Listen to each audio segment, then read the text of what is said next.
Well, howdy, folks, and welcome back to Fluent Vibes English Podcasts. I'm Ali, and I've got to say, there ain't nothing better than sitting around chatting about weekends. And I got Sarah here riding shotgun with me today, as always.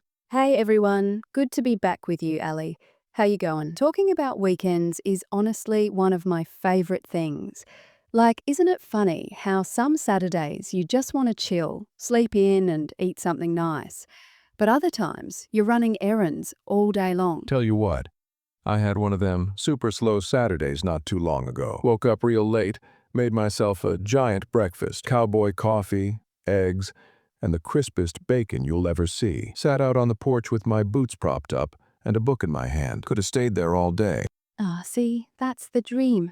I mean, for me, Saturdays are usually a bit of a song and dance. First thing in the morning, I clean up my flat, blaring some cheesy music, of course, and then it's off to the shopping centre to meet my mates. Feels good, even when it's busy. The best bit, probably sitting together in a cafe after, swapping stories over a flat white.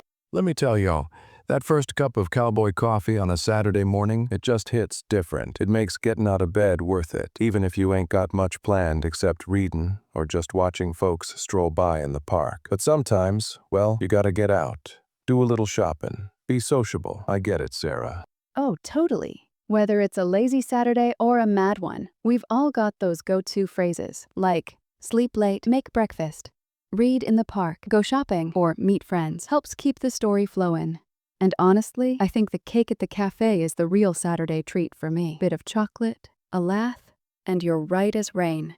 Now, Sarah, Sundays, they got a whole different feel, don't they? I mean, out my way, Sunday's a family kind of day. Growing up, we'd start with a slow morning walk, and if I was lucky, I got to help my pa mend fences on the ranch. After that, maybe visiting family and cooking together. No big city rush. Yeah, Sundays are more about the people you love, right? For me, it's a bit of a routine. Walk in the morning, bits of cooking, and every week, without fail, I call my sister. Doesn't matter if we've had a wild week or a quiet one. We just catch up, have a yarn, talk about, I don't know, anything and everything really. Ain't nothing like family time, that's for sure. I used to visit my folks, sit with my ma for a spell, or help my dad out in the garden if there was something to do. We'd cook up a big meal, sometimes chicken and rice or whatever was fresh. I remember them days real fondly. Slow Sundays got a kind of magic, you know?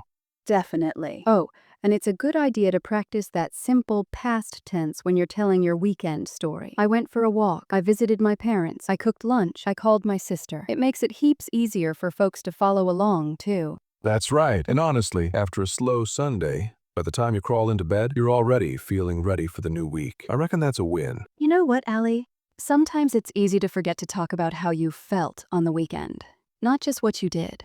Like, I was happy, or I felt relaxed, or even, I was so tired. Keeps it real and, well, makes your story more interesting. Yeah, I gotta agree, Sarah. I mean, imagine me after a long week on the ranch. Saturday rolls around and all I want to do is sit back, kick off my boots and just, breathe. So if someone asks me, I'd just say, I was tired, but relaxing on the porch made me happy. Or, I watched a movie, it was peaceful. Simple words, but they tell a lot. Exactly. And if you kind of break your story up by time of day, like, in the morning I slept late. In the afternoon, I met my mate for coffee. In the evening, I watched a movie. It helps your English sound smooth and natural. Chuck in those feelings too, and you've got a real story going. Ain't got to be fancy. Sometimes simple's the best. Just talk about what you did and how it made you feel. Kinda makes me want to go back and relive last weekend, to be honest. Maybe not the cleaning, though. Now, if you're telling someone about your weekend, it's always good to highlight the best part, right? Like, the best part was chatting with my sister.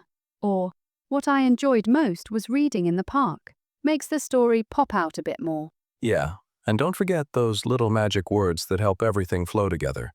Stuff like then, after that, also, and finally. Take my Saturday, for example. First, I slept late. Then I made breakfast. After that, I read a book out in the sun. Finally, I just listened to music and rested up. See? Smooth as butter. Love that, Ali. I reckon it makes your story way more interesting and easier for folks to understand. So, you mix those activities, your feelings, and a couple of connectors, and you've got the perfect little weekend story. On Saturday, I cleaned my flat. Then I met my mates at the shops. The best part was sitting at the cafe with them, laughing about silly stuff. In the evening, I was tired, but felt so happy. And hey, don't be afraid to keep it real, even if the best part was just a piece of chocolate cake or a quiet moment to yourself.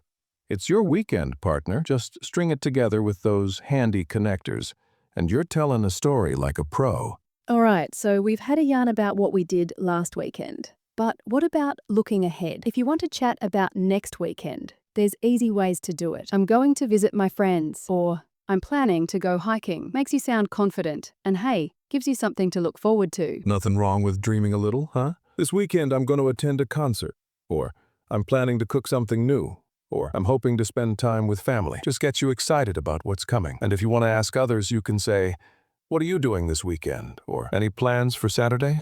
And you can throw in all sorts of things. Go hiking, visit friends, chill at home, attend a birthday party. The list's endless. Plus, asking someone about their plans keeps the conversation rolling. And who knows? Maybe you end up with some awesome ideas for your own weekend. Might be time for me to plan something wild for next Saturday. Maybe a barbecue or a trail ride. But before we get too carried away, I reckon that's about time for us to wrap it up, huh, Sarah? Yeah, I think so. It's been such a good chat, Ali. Hope everyone listening can pick up a new phrase or two for their own weekend stories. We'll be back with more tips and stories soon, so don't go too far. Thanks for riding along with us, folks. Sarah, always a pleasure. Y'all take care. Talk about your weekends, and we'll see you next time. Bye now. Thanks, Ali. See you next time, everyone. Have a ripper weekend. Can't wait to hear about it. Bye.